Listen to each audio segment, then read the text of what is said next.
So now we will begin with the similarity of a list with a string. How a list is similar to the string. String हमने already पढ़ी है. We have seen its operations. We have seen its usage. Same way, another data type is the list that we are studying now. So similarity is in the length function. As we have used length function, a length function with the string, it is used to count number of letters in a string and number of elements in a string. Same way it can work with the list also, and in list it will count number of element in a list. ठीक है, तो length function जैसे कि string के साथ काम करता है, it can work with the list also. Another thing is the indexing and slicing. अभी मैं ये जो 5 चीज़ें यहाँ डिस्कस कर रही हूँ, इसके एग्जाम्पल्स भी मैं अभी प्रैक्टिकली आपको दिखाऊंगी. So indexing and slicing means what की दैट वी हैव सीन, जैसे कि अभी पिछली स्लाइड में देखा था कि every element is stored at the particular index. तो इस तरह की इंडेक्सिंग जो है वो स्ट्रिंग में भी होती है. और स्लाइसिंग मीन्स कि when you fetch a particular portion of string from a another string, यानी एक स्ट्रिंग से जब आप सब स्ट्रिंग निकालते हैं, that is called as a slice. इसी तरह से हम लिस्ट में भी स्लाइस निकाल सकते हैं. लिस्ट की इंडेक्स से स्लाइसिंग भी कर सकते हैं. Now we can see the membership operator. As we used membership operator in and not in. Membership operators are in and not in, and that can work with the string as they can work with the list. Whether an element is present in the list or not, so by using the in and not in operator we can do so, as we do in the string. Another thing is the concatenation and replication. Concatenation means that to join two strings. Concatenation से हमने क्या किया था कि दो strings को join किया था. Same way we can have to join two list. You have seen the structure of list. Two different lists are there and you want to join them. So it can be concatenated, यानी दोनों को हम join कर सकते हैं. That is called as concatenation. तो जैसा कि concatenation string में होता है, वैसा ही concatenation can be done in list also. Same way we have the replication. Replication means to repeat the things. तो जैसे कि आपने देखा string में we can repeat the string portion, तो bye using the replication operator. इसी तरह अगर एक लिस्ट में 5 एलिमेंट है और उसके साथ रेप्लिकेशन ऑपरेटर लगाया जाए, so it will repeat those 5 elements a number of times, जितना कि हमने रेप्लिकेशन ऑपरेटर्स के साथ लगाया होगा. ठीक है, तो रेप्लिकेशन एंड कॉन्कैटिनेशन जैसे ऑपरेशन स्ट्रिंग पे वर्क करते हैं, वैसे ही लिस्ट पर भी वर्क कर सकते हैं. तो इन चारों चीज़ों को या इन चारों सिमिलैरिटीज़ को प्रैक्टिकली देखने के लिए again I am sharing my screen. Let's declare a list here. List मैंने बनाना बताया था कि we can immediately declare the elements और we can take the elements from user as well. तो यहाँ पर मैंने एक list declare कर ली है और सबसे पहले we are working with the len function. तो len function जैसे string पे लगाते हैं वैसे ही हम यहाँ पर list के साथ लगा लेंगे len l1. और because we have to display the length, तो whether we can do it with the print function, या तो मैं इस तरह से लिख दूँ यहाँ पर, और दूसरा तरीका ये है कि I can store the value of length in some variable. तो इस तरह से हम स्टोर करके भी प्रिंट करा सकते हैं. मैंने दोनों स्टेटमेंट लिख दिए हैं, आप देख लें. दो तरीके हैं यहाँ पर प्रिंट कराने के. लेंथ लिख सकते हैं और we can write number of elements in list, ये लिख सकते हैं. So whether we display it with the separate print command with the separate variable as I have stored here, or either you can directly print it if there is no need of length further. ठीक है, so let's run this. इसको execute करा के देख लेते हैं क्या problem हो गई. अच्छा sorry, comma is missing. Fine, so we are running this. Next किया मैंने, as you can see memory में लिस्ट डिक्लेयर हो गई है, जैसा मैं पहले भी दिखाया था. L1 इज द वेरिएबल और लेबल नेम. पाइथन में हम वेरिएबल या लेबल नेम बोलते हैं. और यहाँ पर वैल्यूज़ के साथ एक लिस्ट डिक्लेयर हो गई है with the proper indexing. Positive indexing generally show होती है, but we can work with the negative indexing also. Next हमने किया तो यहाँ पर आप देखो n वेरिएबल एक डिक्लेयर हो गया और इसमें क्या निकल के आ गया, लेंथ निकल के आ गई. So n has the number of elements that is 0 to 7 store होंगे और काउंटिंग में these are 8 elements. So n की वैल्यू कितनी स्टोर हो गई यहाँ पर 8. और जब प्रिंट कमांड चलाएंगे it will be display number of element in a list, चाहे हम इस तरह से प्रिंट कर लें और either we can print directly that is length 8. तो लेंथ फंक्शन यानी स्ट्रिंग जैसे हम जैसे स्ट्रिंग की लेंथ निकालते हैं उसी तरह हमने लिस्ट की भी लेंथ निकाल ली है. So again moving forward for the another thing that was indexing and slicing. Indexing already I told you कि अगर मैं किसी पर्टिकुलर एलिमेंट की इंडेक्स लिखूं तो वो एलिमेंट डिस्प्ले हो जाएगा. ठीक है, पहले मैं इसको चला के दिखा देती हूँ. We are writing some index positive and negative both. तो आप डिफरेंस देख सकते हैं, एग्जीक्यूशन यहाँ पर देख सकते हैं कि किस तरह से इंडेक्स वैल्यूज डिस्प्ले होंगे. दो इंडेक्सेस मैंने डिस्प्ले कराई हैं, एक positive and negative. So you can सी ये डिस्प्ले हो गया. और फोर्थ पोजीशन पे यू कैन सी 56 है, यह दिखा रहा है यहाँ पर 56. और नेक्स्ट यानी -2 इंडेक्स पे 78 है, यानी -1 यहाँ से शुरू होगी, बैक साइड से शुरू होगी.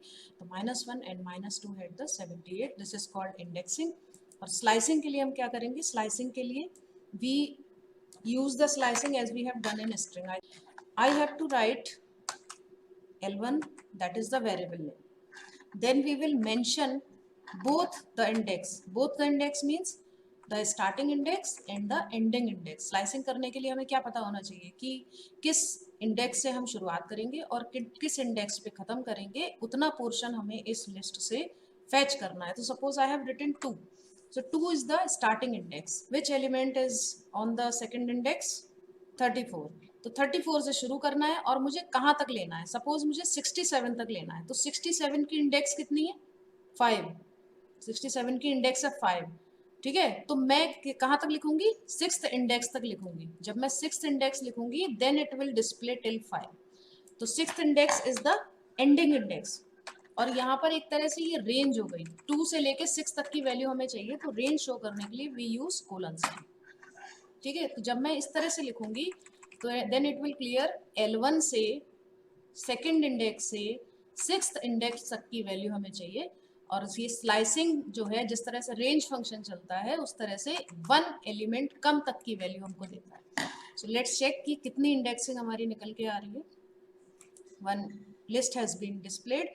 और जब हमने नेक्स्ट किया तो आप देखो 34, 45, 56, 67, 34, 45, 56 एंड 67, 78 तक की वैल्यू हमने दी थी, 2 से 6 तक की वैल्यू दी थी. और कहाँ तक की वैल्यू डिस्प्ले हो रही है, till the index 5. So this is called slicing. On behalf of index you can have slicing. We can use the negative index also. Suppose I write -2 से -6. जस्ट चेक कुछ आएगा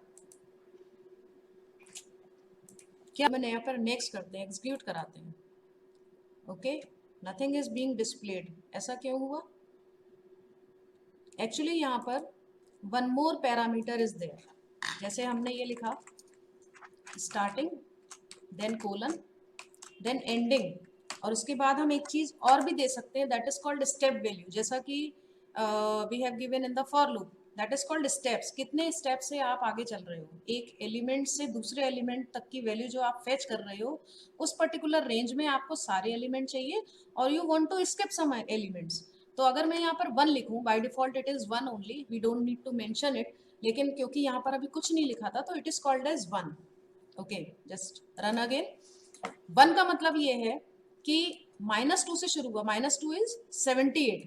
अब इसमें +1 करेंगे तो कितना आएगा, -1. तो मेरी इंडेक्स किधर को जा रही है, -2 ये है, -1 ये है. तो -2 से मतलब फॉरवर्ड डायरेक्शन में जा रही है, और जबकि हमें जाना कहाँ है, बैकवर्ड डायरेक्शन. मेरा को -6 यहाँ कहीं मिलेगा ना, मुझे वापस जाना है बैकवर्ड डायरेक्शन में. तो जब हम माइनस इंडेक्सिंग लिखते हैं इन द स्लाइसिंग और we want to go in reverse direction, तो यहाँ पर आपको रिवर्स में ही लिखना पड़ेगा the third parameter that is -1. जब हम -1 लिखेंगे then it will reach to -6. -2 से -6 तक आने के लिए आपको -1 लिखना पड़ेगा. -2 में प्लस -1 करेंगे तो -3 होगा, -4 होगा, -5, +1 से एक एक स्टेप हमारा आगे बढ़ता है बाय डिफॉल्ट। तो अब जब मैं इसको फॉरवर्ड फॉलो करूंगी तब हमारे ये आएंगे 78, 67, 56 एंड 45। ये देखो, -1, -2, -3, -4, -5, -6 तक लिखा था, इट इज कमिंग -5, एक एलिमेंट कम तक आएगा। तो if we are following for the reverse index या माइनस इंडेक्स, तो आपको -1 लिखना पड़ेगा इस वाली रेंज से, माइनस साइड से पीछे को आने के लिए। अगर आपको आगे जाना है then you should write like this only, आप -6 से -2 की तरफ जाइए, then it will go in the same वे।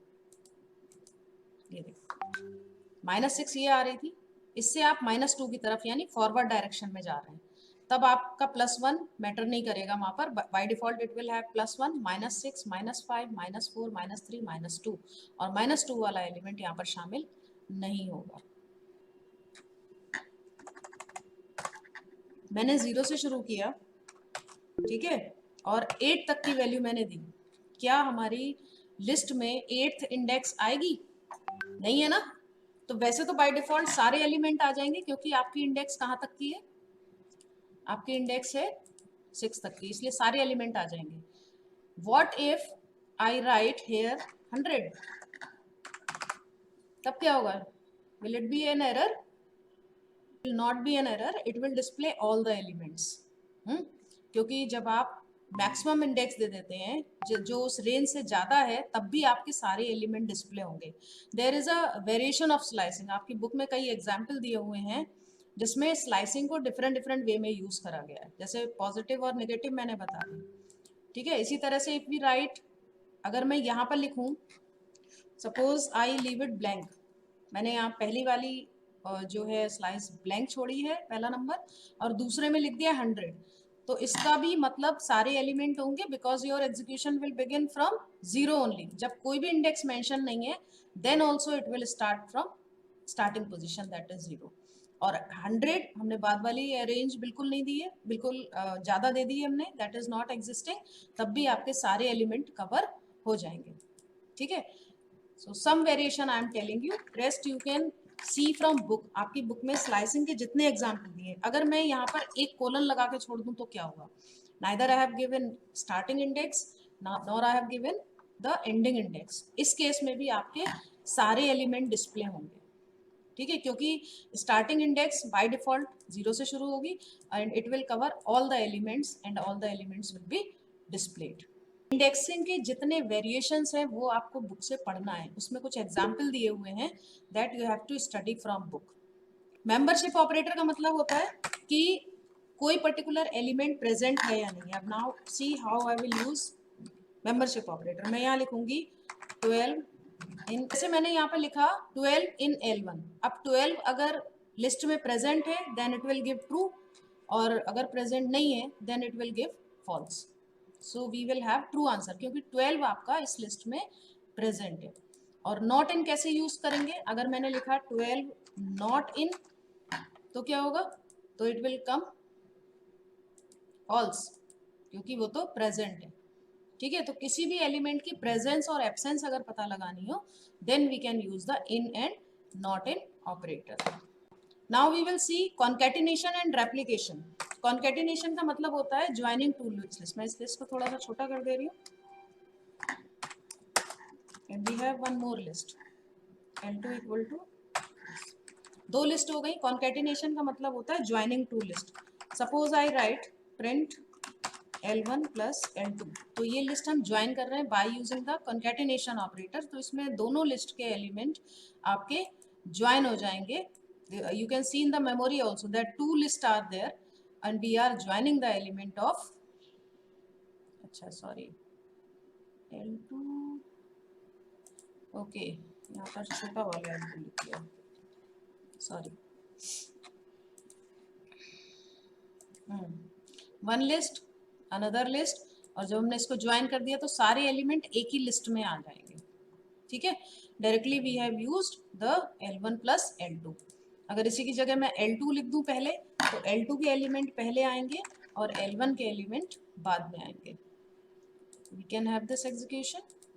सी, पहले L2 के एलिमेंट आएंगे और फिर आपके L1 के आएंगे, तो both element will be joint together. ठीक है, ये हो गया concatenation.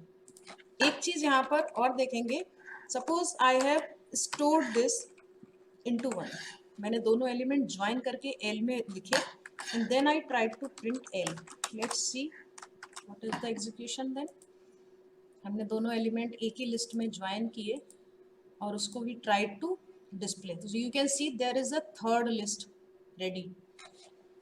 Did you got the difference? पहली बार में मैंने एज इट इज प्रिंट कराया था दोनों एलिमेंट, तब मेरी मेमोरी में कोई भी नई लिस्ट नहीं बनी थी, and now I have stored these element into another variable, so another list is created with the combination of these two element. ठीक है, और फिर हमने जब L को प्रिंट कराया तो all element has been printed. Now we see the replication. Replication का मतलब होता है to repeat the task, to repeat the elements. तो रिपीटिंग के लिए सपोज वी हैव L2, तो L2 को मैं रिपीट कर रही हूँ because it's a small list, मैं 4 बार रिपीट कर रही हूँ, and then I want to print. अच्छा, पहले ऐसे दिखा देते हैं। मैंने लिखा L2 रिपीट 3, यानी L2 के एलिमेंट 3 बार रिपीट हो जाएं। तो लेट्स सी ये 3 बार रिपीट कैसे होंगे। We will have it into one single list, 67, 78, 89, 67, 78, 89, 67, 78, 89। पूरी लिस्ट के एलिमेंट 3 बार रेप्लिकेट हो गए या 3 बार रिपीट हो गए, and they all will come in the single list. ठीक है, सेम वी विल डू कि अगर मैं इस चीज़ को कहीं पे स्टोर करती हूँ, अगर मैं एक L वेरिएबल में स्टोर करके प्रिंट कराते हैं तो देखते हैं नई लिस्ट बनती है या नहीं बनती है।